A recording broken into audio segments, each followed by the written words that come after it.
Bonjour, aujourd'hui j'ai décidé de vous ouvrir les portes de mon petit atelier de couture. Je sais que vous aviez été plusieurs à me demander à quoi ressemblait mon petit havre de paix. Eh bien voilà, à présent il n'aura plus aucun secret pour vous.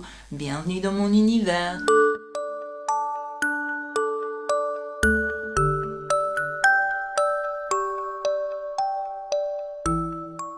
Donc voici une vue globale de l'atelier. Donc c'est une pièce qui m'a été attribuée de plus ou moins 20 mètres carrés. J'ai beaucoup de chance, j'en suis tout à fait consciente. Il faut savoir qu'au départ, j'ai commencé à coudre sur la table de la salle à manger. Et puis petit à petit, j'ai réussi à avoir une petite place dans une cave, donc une toute petite pièce qui était de à peine 5 mètres carrés.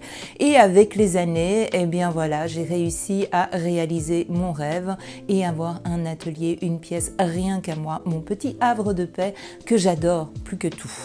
Donc voilà une petite présentation de mes machines. On commence avec la toute dernière arrivée, ma recouvreuse. C'est la marque Euphoria de chez Babylock que j'ai gentiment renommée Eugénie parce que oui, je donne des prénoms à mes machines. Et puis on continue avec la plus fidèle d'entre toutes, Sidonie, à savoir Sidonie Cousette, qui me suit dans ma petite aventure de couturière depuis 2006 déjà. Elle est vraiment super, elle ne m'a jamais lâchée, elle a toujours été fidèle, je l'adore.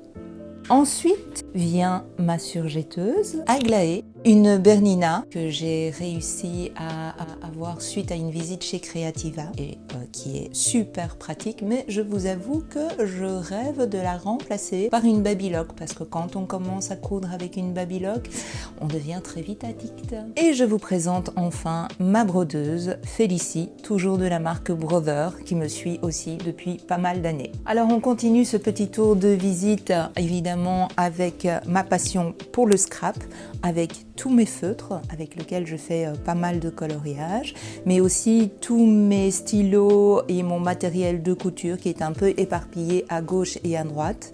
C'est très organisé en fonction de mes propres besoins. Alors ma petite bibliothèque avec les différents livres qui me sont nécessaires. Il y a aussi différents petits casiers dans lesquels je vais trier mon papier, dans lequel je vais mettre mes patrons. Il y a tous mes bacs de rangement, entre autres avec mes toiles thermocollantes, avec mes élastiques, avec tout ce qui me sert de ruban, mais aussi de bord-côte. Voilà, très utile parce que je me suis découverte une véritable passion pour le jersey, comme vous pouvez le voir ici avec les petits pyjamas que je suis occupée à faire pour mes petits-enfants. Donc ce sont les modèles Gabi et Lisboa, donc pour mes deux petites filles, et le modèle ici pour mon petit-fils, mais ça suivra dans une autre vidéo. Alors, mon mannequin de couture, mais que je vais bientôt remplacer parce que je vous avoue que c'est un mannequin que j'ai acheté à mes tout débuts quand j'ai commencé à coudre et je vous avoue qu'il n'est pas très pratique. J'ai vu le fameux modèle Lady Valette dans lequel on peut déjà planter les aiguilles et quand on essaye, je pense que ça permet quand même une plus grande aisance au niveau de la préparation de son tissu. Alors ici, comme vous pouvez le voir, c'est là que je place mes dernières créations. Un petit panneau très utile qui reprend tous mes rubans de scrapbooking. Voilà, un rouleau d'essuie-tout qui est super pratique et voilà, du petit matériel. Alors voici mon armoire où je dispose entre autres toutes mes fardes dans lesquelles je vais placer mes différents cours, mais aussi mes différents patrons.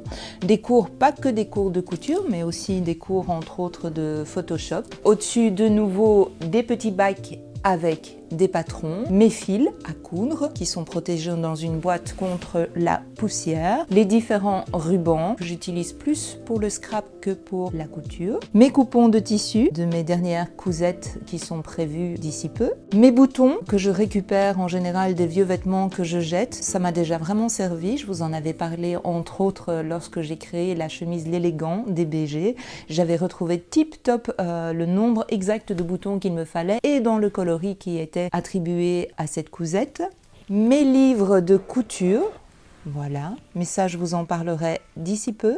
Mes ciseaux, mais pas mes ciseaux de couture, mes ciseaux de papier, mes ciseaux de scrap.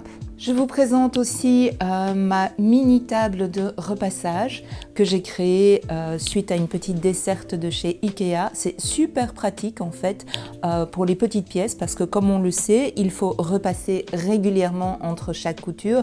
Et donc voilà, j'ai toujours ça à portée de main, toujours à disposition. C'est sur roulette, donc je peux l'employer comme j'en ai envie. Et c'est super, super pratique. Je vous présente ma table de coupe, donc de nouveau une table de coupe qui a été montée sur roulette. Donc quand j'ai des grandes pièces à couper, je la pousse au centre de ma pièce et voilà, je me mets au travail de façon à pouvoir tourner autour sans aucun souci. De l'autre côté de cette table de coupe, vous allez pouvoir retrouver de nouveau un petit panneau perforé reprenant là toutes les règles que j'emploie, mes règles de coupe, mais aussi mes ciseaux de coupe et mes pinces pour pouvoir placer des rivets. Alors une chose que je voulais encore vous présenter, eh bien, c'est le classement de mes petits coupons de tissu. Donc ce sont toutes des petites chutes de tissu que j'enroule autour de petits cartons que j'ai prédécoupés. Donc ce sont des cartons soit de... ici c'est une boîte de Magnum, mais ça peut être des cartons de pizzas, de Kellogg's, voilà. Et donc c'est classé par couleur. J'ai un deuxième tiroir ici avec des coupons un peu plus conséquent. Vous allez retrouver mon tiroir principal, celui qui est près de mes machines, avec vraiment le matériel que j'utilise tout le temps lorsque je couds. Donc mes aiguilles qui sont à portée de main, mes pinces, mes épingles de 2 calibres différents, mes mètres, enfin voilà, mes petits outils qui sont super importants pour pouvoir coudre, donc le découvite, le petit ciseau, la craie, donc voilà, le mètre-ruban, les mètres-rubans, donc tout se trouve ici. Et je voulais encore vous montrer de nouveau aussi tout un tiroir avec toutes des chutes de tissu, mais cette fois un peu plus conséquentes, donc que je vais pouvoir réemployer pour faire d'autres cousettes. Entre autres, ici, dernier que j'ai employé dans une chute pour pouvoir faire un cochon de couture et un coussin tailleur. Les voici, qui sont assortis à ma table à repasser et qui sont super pratiques pour repasser l'intérieur des jambes ou l'intérieur des manches ou des épaules. Voilà, tout comme mes petits pois de couture, ceci dans une chute de tissu Ikea. Alors ici, ce sont mes 3 projets en cours. J'essaye toujours de travailler avec pas plus de 3 projets. Donc, où je mets les patrons, je mets le tissu, je classe tout ce qui va me servir à faire mes coutures en cours. Donc, je vous ai parlé des petits pyjamas. Donc, le tissu n'est plus dans la boîte, mais se retrouve sur mon mannequin. Comme ça, je suis certaine de ne pas partir dans 36 créations à la fois. Donc, je me suis autorisée 3 créations en cours de route. Et alors aussi, ma poubelle de tissu, de déchets de tissu, où au lieu de jeter tout ça dans une poubelle au fur et à mesure, je les mets ici dans ce petit bac et je les utilise pour pouvoir rembourrer soit mes peluches ou soit certains matériels comme le coussin tailleur que je vous ai présenté tout à l'heure ou le cochon de couture. Et pour terminer, voici mon petit coin de paradis, celui où je me suis amusée à tout classer par couleur. Vous y retrouverez toutes sortes de petites babioles qui vont me servir soit en scrapbooking, soit en couture, et aussi ma petite armoire à souvenirs.